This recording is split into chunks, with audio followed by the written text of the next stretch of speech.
அனைவருக்கும் வணக்கம். புதன்கிழமை மாலை 6 மணிலிருந்து இரவு 9 மணிக்குள்ள வராகி வழிபாடு எப்படி எளிமையான முறையில் பண்ணலாம், இந்த வழிபாட்டின் மூலமாக நமக்கு என்னென்ன நன்மைகள் கிடைக்கும் அப்படின்னு குழந்தைகள் நன்றாக படிப்பதற்காக, பொன் பொருளும் சேர்வதற்காக இந்த புதன்கிழமை அன்று நீங்கள் வராகி வழிபாடு செய்வதனால் உங்களுக்கு கேட்டது அனைத்துமே கிடைக்கும்.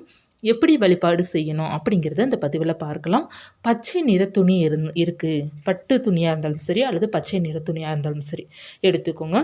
எடுத்துகிட்டு வராகியம்மன் படமோ சிலையோ இருக்குது அப்படின்னா அதற்கு கீழே நீங்கள் மணப்பலகை வச்சு தாய்ப்படம் வச்சுருக்கீங்கன்னா அந்த மணப்பலகை மேலே துணியை விரிச்சுக்கோங்க.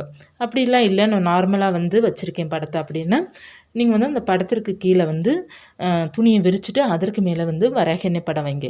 இப்போ நான் செவத்தில் மாட்டி வச்சுருக்கேன், எனக்கு அந்த மாதிரிலாம் வைக்க முடியாது அப்படின்னு அந்த பச்சை கலர் துணி சுவாமி படத்திற்கு முன்னாடி வச்சுருங்க. அல்லது விளக்குக்கு கூட பக்கத்தில் வச்சிடலாம். வச்சுட்டு ஒரு விளக்கேற்றி வச்சுக்கோங்க. எப்படி விளக்கேற்றி வைக்க வேண்டும் அப்படின்னா சின்னதாக இருக்கிற தாம்பல் எடுத்துக்கோங்க. அதில் பச்சை பயிரை பரப்பிக்கோங்க. நம்ம நார்மலாக வீட்டில் இருக்கும் பார்த்திங்களா பச்சை பயிறு, அதை எடுத்து பச்சை நிறத்தில் இருக்கும் பரப்பிட்டு கொஞ்சம் சர்க்கரை எடுத்துக்கோங்க. அது உங்கள் வீட்டில் என்ன சர்க்கரை பயன்படுத்துவீங்களோ அந்த சர்க்கரையை எடுத்துக்கோங்க. அந்த சர்க்கரையை எடுத்துகிட்டு நாட்டு சர்க்கரை இருந்தால் ரொம்ப விசேஷம். அதை நல்லா அந்த பச்சை பயிர் மேலே பரப்பிட்டு அதற்கு மேலே அகல் விளக்கு ஏற்றி வச்சுருங்க. ஏற்றி வைத்த பிறகு அந்த தீபத்தில் நீங்கள் கட்டாயமாக போட வேண்டியது ஒரே ஒரு பொருள், ஏலக்காய் ஒன்று போட்டு நீங்கள் அந்த தீபம் ஏற்றி வைக்கணும். அதாவது எண்ணெயில் நல்லெண்ணெய் ஊற்றி ஏற்றினீங்கன்னா நல்லெண்ணெயில் போட்டுருங்க, நெய் ஊற்றி ஏற்றினா நெய்யில் வச்சுருங்க. வைத்து பஞ்சுத்திரியால் தீபம் ஏற்றி வச்சுக்கோங்க. ஏற்றி வைத்த பிறகு ஒரு பச்சை நிற துணி சின்னதாக சதுரமாக கட் பண்ணி வச்சுக்கோங்க. கட் பண்ணி வச்சுட்டு அதில் நீங்கள் என்ன செய்ய வேண்டும் அப்படின்னா ஒரு ஏலக்காய் ஒன்று வைக்கணும். ஏலக்காய் ஒன்று போதும், அல்லது 3 ஏலக்காய் வைக்கலாம். 1 வைத்தாலே போதும். ஒரு ஏலக்காய், ₹1 நாணயம் வைத்து குழந்தைகள் நன்றாக படிக்க வேண்டும். பொன் பொருள் சேர வேண்டும். இந்த ரெண்டில் உங்களுக்கு என்ன வேண்டுமோ அதை எழுதி அது பேப்பரில் வச்சு நீங்கள் எழுதி அதை நல்லா கெட்டிக்கோங்க. பச்சை நிற இங்கு பென் இருந்தால் ரொம்ப சிறப்பு. பச்சை பென்னு இருந்தால் அதை வச்சு நீங்கள் எழுதிக்கோங்க பேப்பரில். அது இல்லை அப்படின்னா ப்ளூ கலர் பெண்ணாலே எழுதிக்கோங்க. எழுதிட்டு ஒரு ஏலக்காய், ₹1 நாணயம் உங்களுக்கு என்ன வேண்டுமோ அதை எழுதி அந்த பேப்பரில் துண்டு சீட்டில் வச்சு அந்த பச்சை நிற துணியை கெட்டிட்டு விளக்கு பக்கத்துலையோ அல்லது சுவாமி பட பக்கத்துலையோ நீங்கள் வச்சுருங்க. இந்த வேண்டுதல் உங்களுக்கு நிச்சயமாக நிறைவேறும். உங்களுக்கு என்ன வேண்டுமோ அதை கேளுங்க. இப்போ குழந்தைங்க நன்றாக படிக்கணும் அதை கேளுங்க.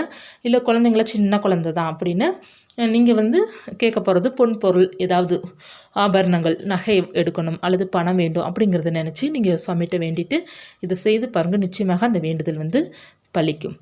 இது எப்போ எடுக்கணும் அப்படின்னா அடுத்த வாரம் செவ்வாய்க்கிழமை அன்று எடுத்துகிட்டு அந்த ஏலக்காய் பயன்படுத்திக்கலாம். ₹1 நாணயம் வச்சுக்கலாம். அந்த சிட்டையை எடுத்து நீங்கள் கால்படாத இடத்துல போட்டுருங்க, அல்லது பூஜை ரேகையில் குப்பைகளுடன் சேர்த்து போட்டுருங்க.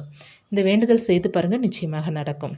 புதன்கிழமை அன்று நீங்கள் கேட்டது எல்லாமே கிடைக்கும். புதன்கிழமை வராகி வழிபாடு செய்து பாருங்கள், வாழ்க்கை மென்மேலும் உயரும். கேட்டது அனைத்துமே கிடைக்கக்கூடிய ஒரு அற்புதமான நாள், தவற விட்டுறாதீங்க. எந்த நேரம் வழிபாடு செய்யணும் அப்படின்னா மாலை 6 மணிலேருந்து இரவு 9 மணிக்குள்ளார நீங்கள் வழிபாடு செய்து கொள்ளலாம். நெய்வேத்தியமாக ஒரே ஒரு நெல்லிக்கனி மட்டும் சுவாமிக்கு வச்சாலே போதும், அல்லது 2 நெல்லிக்கனி வச்சு வழிபாடு செய்து பாருங்கள். கேட்டது கிடைக்கும். வராகி அருளால் அனைத்துமே உங்களுக்கு வசமாகும். நினச்சது நடக்கும், அப்படியே நடக்கும். உங்களுக்கு என்ன நீங்கள் நினச்சி கேட்டாலுமே நடக்குங்க. நம்பிக்கையுடன் வழிபாடு செய்து பாருங்கள், நடந்தே தீரும். தாய் உங்களை பார்த்துட்டே இருப்பாங்க. நீங்கள் வழிபாடு செய்ய செய்ய பார்த்துட்டு உங்களுக்கு வேண்டியதை கொடுத்துட்டே தான் இருப்பாங்க. நீங்கள் கேட்க தயாராக ஆகுங்கள், கடவுள் கொடுக்கறதுக்கு தயாராகிடுவாங்க. அந்த பச்சை பயிரும் நாட்டு சர்க்கரையும் நம்ம விலைக்கேற்றி வச்சுருக்கோம் பார்த்திங்களா, அதை நீங்கள் என்ன பண்ணணும், பறவைகளுக்கு தானமாக கொடுக்கணும்.